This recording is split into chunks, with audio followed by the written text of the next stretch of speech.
विद्यार्थियों, अपन पढ़ रहे हैं रासायनिक बलगतिकी केमिकल काइनेटिक्स और इसमें अपन पढ़ेंगे आज छद्म कोटि की अभिक्रियाएं सूडो ऑर्डर रिएक्शन। इससे पहले बच्चों अपन ने प्रथम कोटि, द्वितीय कोटि, तृतीय कोटि की अभिक्रियाएं अच्छे से पढ़ ली।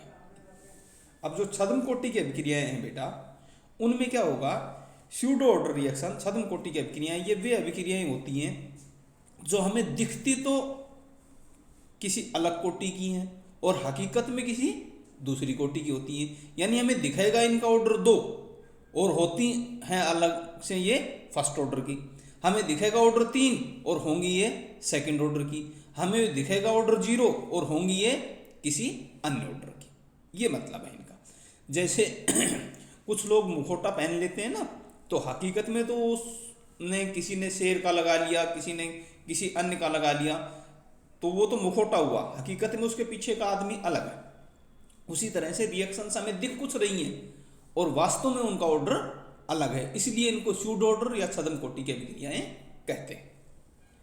सामान्य कोटि की अभिक्रियाओं में उनकी अणुसंख्यता व कोटि का मान समान होता है, अर्थात एक अणुसंख्यता वाली रासायनिक अभिक्रिया की कोटि का मान और द्वि अणुसंख्यता वाली रासायनिक अभिक्रिया की कोटि का मान 2। इसके विपरीत छद्म कोटि की अभिक्रियाओं की अणुसंख्यता और कोटि का मान भिन्न भिन्न होता है।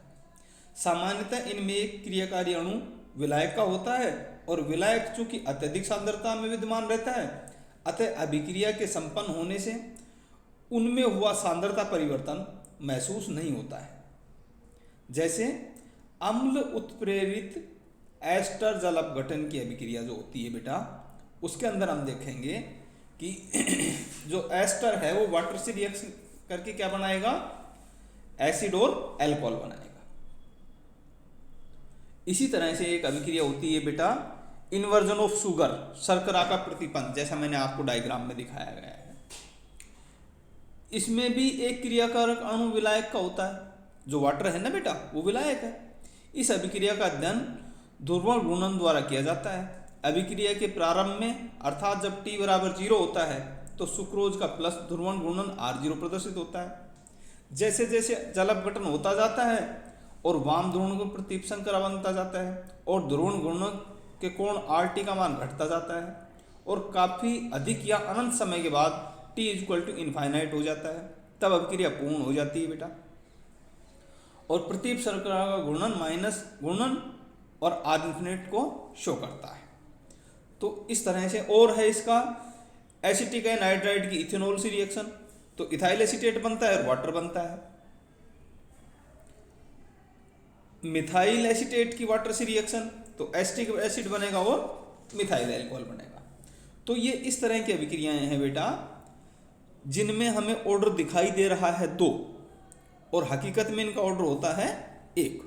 इन्हें कहते हैं हम सूडो ऑर्डर रिएक्शन, छद्म कोटि की अभिक्रियाएं। और इसकी वजह क्या होती है, इसकी वजह ये होती है कि जो विलायक होता है, जैसे यहाँ वाटर विलायक है, विलायक अत्यधिक मात्रा में होता है, तो विलायक की जो सांद्रता है उसमें परिवर्तन ना के बराबर होता है और सिर्फ सुक्रोज की सांद्रता में परिवर्तन होता है।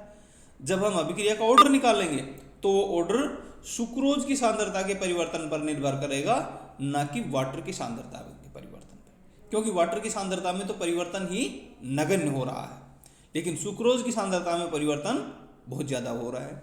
अतः हमारी अभिक्रिया किस पर डिपेंड करेगी बेटा, सुक्रोज की सांद्रता पर, ना कि पानी की सांद्रता पर।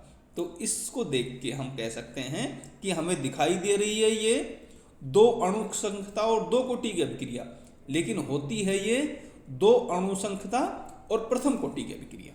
ये आप ध्यान रखेंगे।